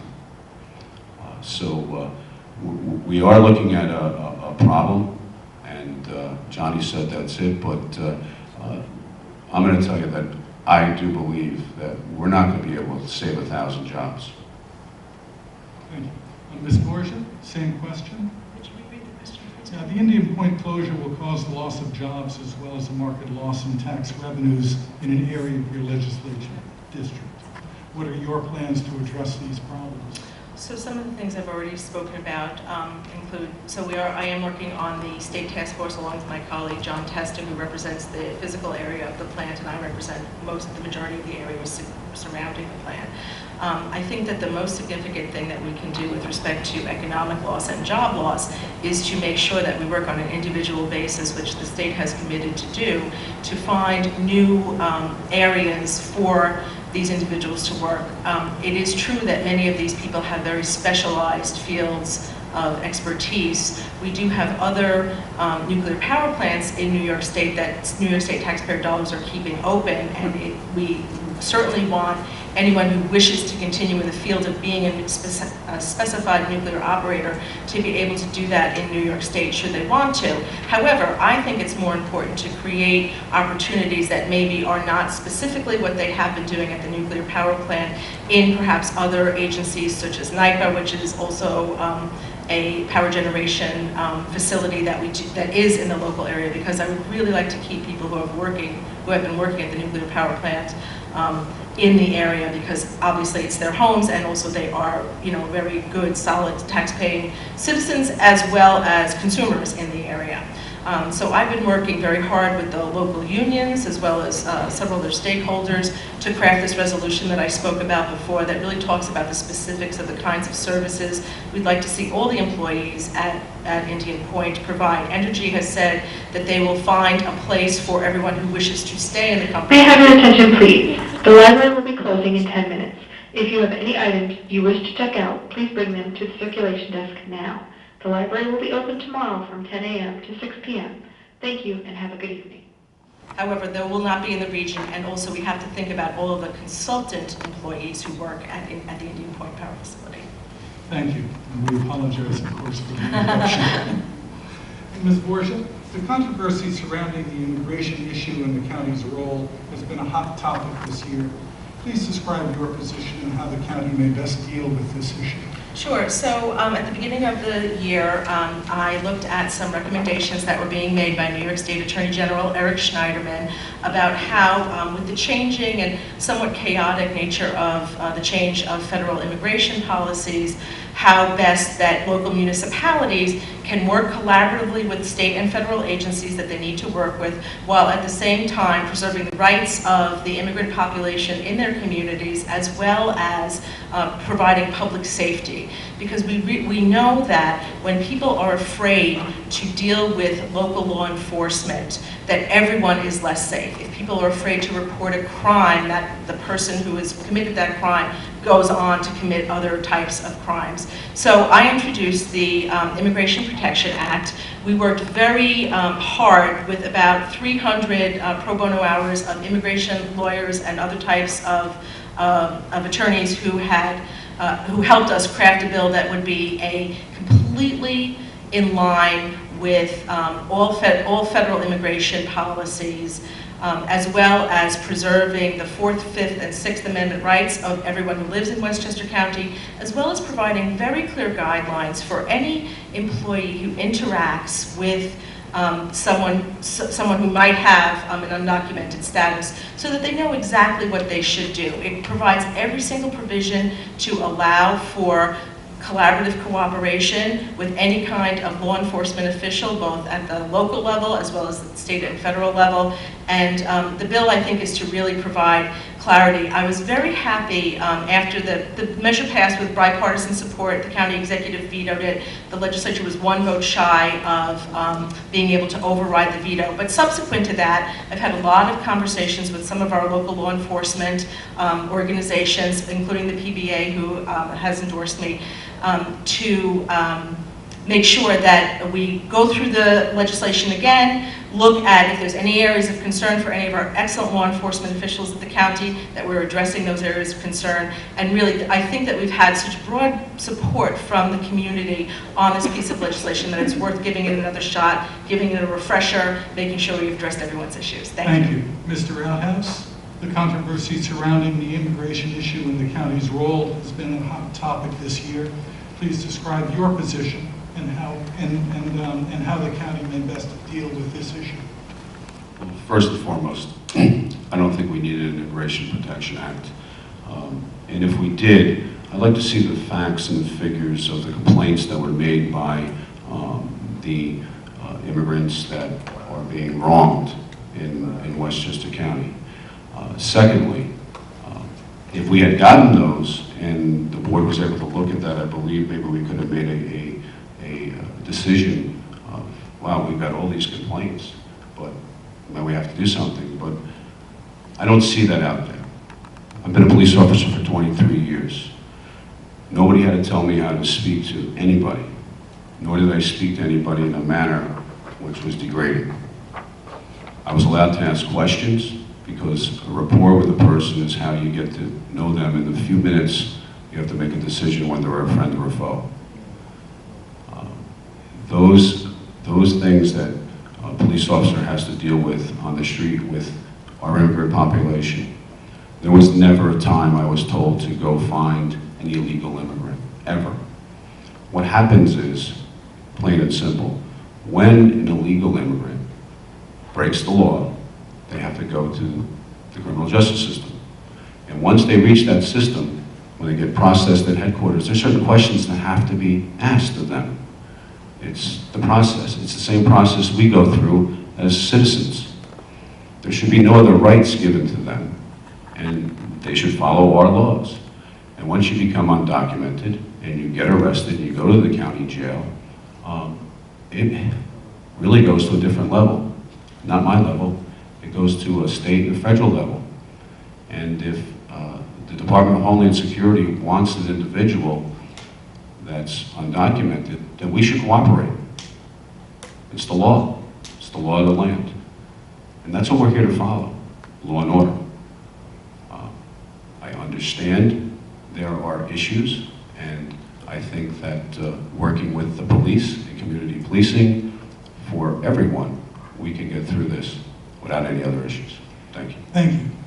Mr. Roundhouse, please give us your views on the airport privatization. I was able to work at the airport for 3 years of my career. It's a beautiful airport prior to 9/11. 9/11 came, and then we had extra security placed at the airport. TSA, and I had the opportunity to train TSA before they reopened that airport with TSA on the searching for explosive devices. I trained those individuals there at the airport. First and foremost, I didn't see a for sale sign on the airport just recently. I don't think the airport's for sale. I think what we're looking at is a revenue to come back to the county to use. There's millions of dollars stashed away at the airport that cannot be used for anything other than the airport. And if we privatize, which I've seen 3 or 4 management companies manage the airport in my career there at the county airport. So right now, the airport is being run by a private company.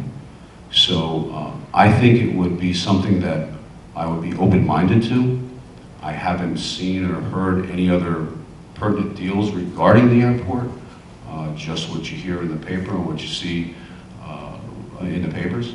But I'd be open to look at that privatization and see whether or not we could use those funds to put into the county budget for infrastructure changes and family programs. So I'll be open to that. Ms. Borgia, please give us your views on the airport privatization. Sure. So at the end of the budget, at the end of the year last year when we were being presented with the 2017 budget, the county executive presented us with a deal that he had crafted with a company called Oak Tree. The deal proposed to give a 40-year lease to Oak Tree for management of the airport. We do currently have a private operator who we have direct control over, and the county makes all decisions regarding how the airport is managed. This proposal that came before us last year ceded that level of control. It was part of a pilot program at the federal government that started during the Clinton years that allowed for municipalities to use dedicated funds for the airport, funds that are generated at the airport that are typically used for maintenance and the environmental sensitivity of our county airport, and for making sure that there's safety and concerns and things like policing are covered using airport funds. It's a lockbox. So this pilot program allows you to basically take the funds from that lockbox and apply it to your operating budget. It's basically a one-shot. The deal that we were presented at the time allowed us to would have allowed us to fill a $50 million gap in the 2017 budget, which still exists incidentally, and to use $15 million of the deal for that sort of stopgap, for like a whole, finger in the dam. Unfortunately, the remaining years of that deal, for the first 5 years after the first year, the deal was basically revenue neutral. The county would receive $5 million.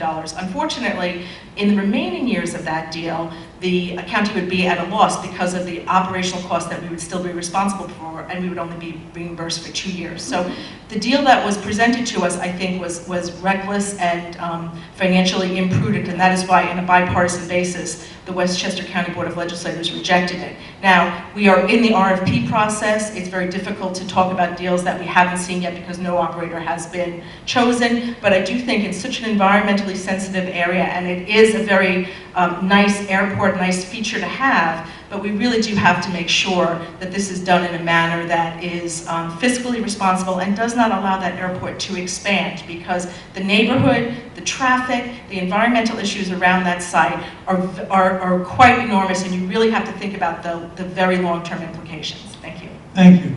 Ms. Borgia, reports are circulating that the county is borrowing millions of dollars each year for normal operating and payroll-related expenses, such as pension contributions, as a means to keep the tax rate low. Do you approve this method, and how have you or will you vote on this issue? So I have voted for some of the borrowing for our tax certiorieries, and part of the reason that I have done that is because it is very difficult for the county, who does not make the decisions about what deals the tax certs will be given to businesses, but we have a very small portion of the refund. So I have it as a compromise measure with my Republican colleagues, voted for some of the tax cert borrowings. What I have not voted for, and why I have not voted for the budget in the past several years, is that we are borrowing for a lot of our operating expenses that good budget practices tell us should not be borrowed for. You know, you can borrow to replace equipment, you can borrow to pay your pension obligations, but that money comes due, and it comes due with interest. So it's a kick the can down the road kind of budgeting process that taxpayers will have to pay off in the long run. So that's why I think that those practices, plus the one-shot practices like the airport deal and selling off of county property, I think are going to create a huge burden for us, for Westchester County taxpayers in the future, which is why I would be more in favor of doing the types of consolidation, shared services, and management practices that I think will serve the taxpayers better. Thank you. Mr. Roundhouse, same question. Reports are circulating that the county is borrowing millions of dollars each year for normal operating and payroll-related expenses, such as pension contributions, as a means to keep the tax rates low. Do you approve of this method, and how will you vote on this issue? Right now, I'm not a sitting legislator, and I'm privy to all that information that comes across, but I will tell you as a legislator, I will carefully review those items and to make sure that we're not borrowing that's going to cost down the road. Consolidation of services, as mentioned before, is one way to reduce that from happening. But again, I'm not a sitting legislator. I don't know all the ins and outs of those issues currently, but I will tell you that I will be open-minded. I will be looking at it, and if it will cost us money down the road, I will carefully choose whether or not it's a good thing for the county or not. Thank you. Mr. Roundhouse, the leading cause of death for adults under age 55 in America is opioid addiction. Westchester County is not immune to this epidemic. How do you believe our county can best address this issue? This has been a very strong issue of mine. Living in the Cortland area in the Henricotta School District, we've lost 19 children over the last 4 years. Some of my daughter's friends, some of my wife and I's parents, daughters, and sons. There's a problem here. First, it's related to the pharmaceuticals. We start to see that starting to happen now. I think more effort on the federal level to reduce the amount of opioids given to the from the pharmaceutical companies to the drugstores, and cutting back on the prescriptions that the doctors are writing. That's a start. Foremost, it's education and prevention that we need to do. You know, we have a DARE program that started, and I thought it was a very good program. But as years went on, it seems like we stopped that program, we cut it off, and we didn't finish it. And I think now we have to finish it. We have to educate not only just our children in school, but even the adults have to be educated. We have to be educated on the painkillers and what they're doing to society as a whole. I also believe that there's a mental health component that goes along with this opioid use. And I think we have to get our mental health involved and get this prevention education. The county executive started Project Worthy, which brings in the consolidation of most county departments and school districts, mental health, probation, public safety. I think is a great program. I would love to play more part of that program. I think it's going to be a well-worthy cause here. Thank you. Ms. Borgia, the leading cause of death for adults under age 55 in America is opioid addiction. Westchester County is not immune to this epidemic. How do you believe our county can best address this issue? So I'm going to start off with a little bit of bad news, John, which is that our senior Programs and Services Commissioner came in to speak to us a couple of months ago about this issue and said actually that the rise of opioid addiction among senior citizens has actually spiked in Westchester County, a significant percentage. I do think that though it does hit young adults, I also have had personal experience, including one young woman in Portland who was my daughter's age and my student in St. Augustine's religious education, so that was a particularly devastating thing for me. I mentioned that I worked for many years with the Ossining Communities That Care, which is a drug prevention program. It's a little bit more comprehensive than the DARE program. The DARE program is good, but it targets 5th grade children, and we saw that we needed to go younger for certain reasons and older for other reasons with respect to educating our youth about the dangers of using drugs. The county, unfortunately, has really reduced its mental health services, and I think that that's an area where we should expand in order to make sure that we are catching people who are using opioids. But specifically, under the leadership of my colleague, Mary Jane Shimsky, we have recently participated in the opioid lawsuit, which is being handled by many states and counties around the nation, to actually look at the pharmaceutical companies and look at their culpability at pushing opioids. My mother had a pretty devastating car accident in the spring of 2016, and her doctor sent her home with 100 painkillers, 100. So she lives very close to my sister, who has 2 teenage children, and she was very, very, very nervous about what to do with that medication because she did not need that much. So that is a situation where we have promoted, again, under the leadership of my colleague Mary Jane Shimsky, the opioid drug take-back bill, which would require pharmacies that prescribe these medications to take them back. We've also, at the county level, started in Ossining, was one of the first communities, have our police departments have a drug take-back where you can go into the police department, you don't have to interact with anyone, stick it in the little bin, and get rid of medication that you don't need, because most people who get addicted to opioids do so because they are raiding their parents' or grandparents' medicine cabinets. Ms. Borgia, the chamber member asks, in business, CEOs and CFOs are held accountable for proper reporting of the company's financial status and soundness to its shareholders. Should public officials be held to an even higher standard of proper reporting and disclosures? In light of recent proofs established by the New York State Board of Elections, should public officials be held accountable to all of those, or for all of those contributing to their campaigns to keep fairness and justice within our elections? Sure, of course. There was an issue with my campaign reporting. It was a problem. It was resolved. I think that you might be referring to a particular contribution that was made by the Plumbers and Steamfitters Union that was made accidentally to my campaign when it should have been made to the Democratic Majority Action Committee in 2015. I know that there's been some allegations. I want to show you that that check was not cashed. It was never cashed because it was written to the wrong committee. This is the invitation that it was sent to. You can clearly say it's for Democratic Majority Action Committee. This is the check. It is uncashed. That is a reporting error that the reporting body, the union, will have to correct. But of course, you know, there's the system of reporting is, you know, you have to match up the reports that one organization makes with the reports of another organization, and this was an error that happened with respect to that. But of course I do believe that people should be held to a high standard. I'm happy to report that my filings were all up to date. I'm working with some professionals and the Board of Elections to make sure that they remain up to date, and you know, that's an issue that existed in my campaign and has been resolved. Great, thank you. Mr. Roundhouse, the same question. In business, CEOs and CFOs are held accountable for proper reporting of the company's financial status and soundness to its shareholders. should public officials be held to an even higher standard of proper reporting and disclosures, and in light of recent proofs established by the New York State Board of Elections, should public officials be held accountable to all those, or for all those contributing to their campaigns to keep fairness and justice within the system? Absolutely. It's about accountability and transparency. CEOs are held responsible for financial mistakes that happen, or errors, or actually just not doing it.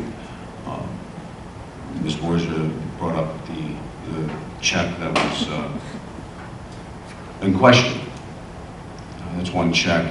We're talking about going back to 2013, another election cycle here, and over 22 filings not done. Now all of a sudden, Ms. Borgia, since I made it an issue, has gone back and tried to remedy the situation.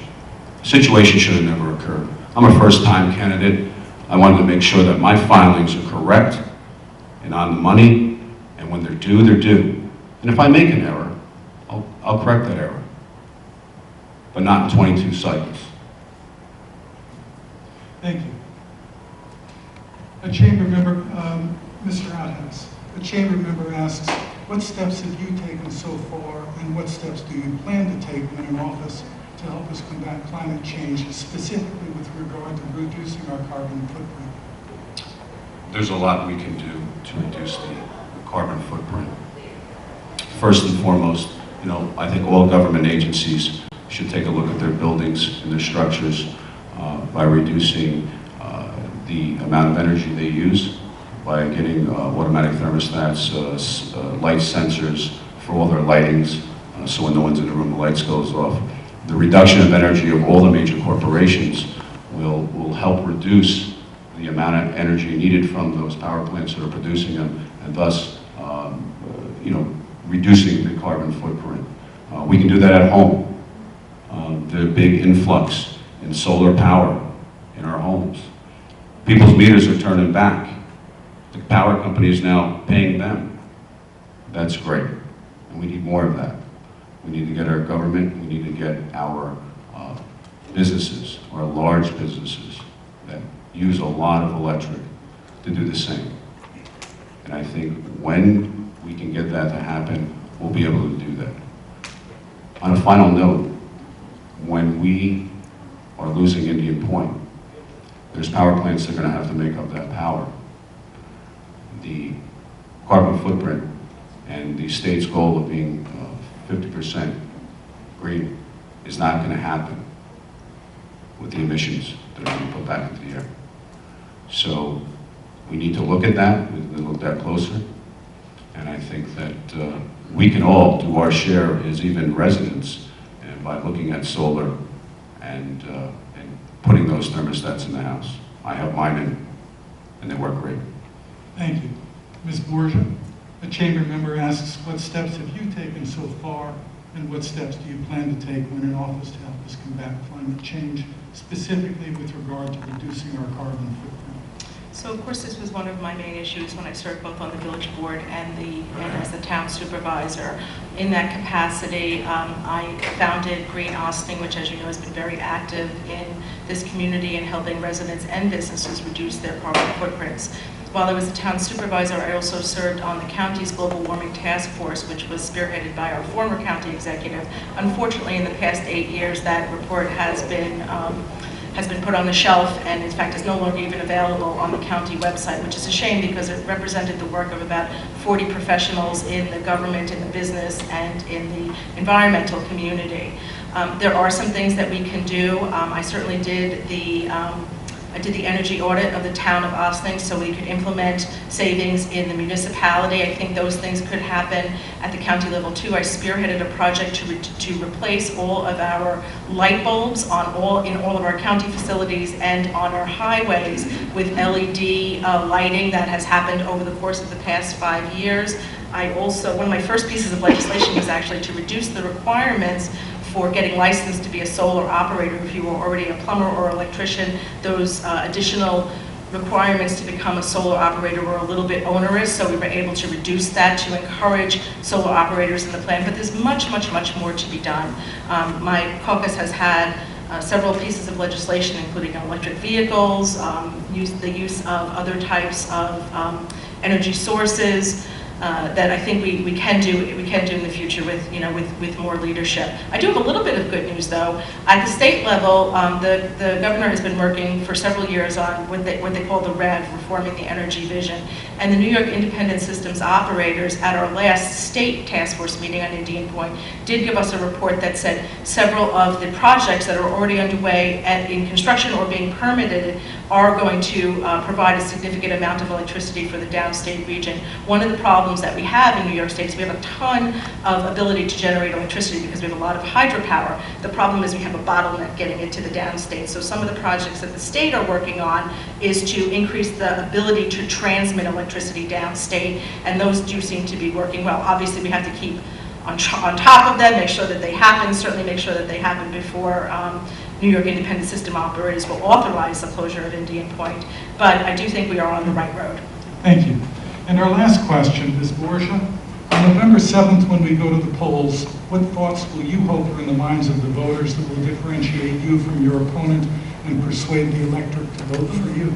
Well, I think I have served this community for a long time, and I hope that the many people that I've helped in constituent services and many different offices that I've held, the work that I've done as a volunteer, as well as my work as a legislator, will persuade people to give me another 2 years in this job, because I do feel that that we've done excellent work at the county level, that there's a lot of work to be done, there's a lot of opportunities here. I believe very strongly in Ossining and in all the communities of Legislative District 9, and I am looking forward to serving the people of this district for another 2 years. I think that for Westchester County, the best is yet to come, so I'm hoping that people will give me opportunity to serve them for an additional 2 years.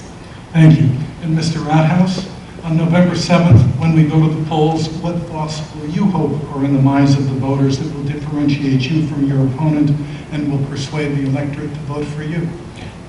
The opponent has been an elected official here in the Ossining area for over 10 years, county legislator for 6 years, vying for her 4th term. Change is in the works. We need a change here. We need a change. We need a change of blood. We need enthusiasm. We need to work bipartisanly with the Board of Legislators. I'm the guy to do that. I will get it done. I will listen to the people of the village and the town of Ossining, the city of Peekskill, the village of Croton, and Briarcliff Manor. I vow to work with the mayors of those villages and the town supervisors. I think that we can do better. I think we need better representation here in District 9. I am very glad to have been asked to jump into this race, and I've loved every minute of it. I love knocking on the doors and talking to the people and hearing exactly what's going on here in District 9. So I hope they vote for me. Thank you. Great. Well, thank you very much. And thank you, Ms. Borgia. Thank you, Mr. Rathouse.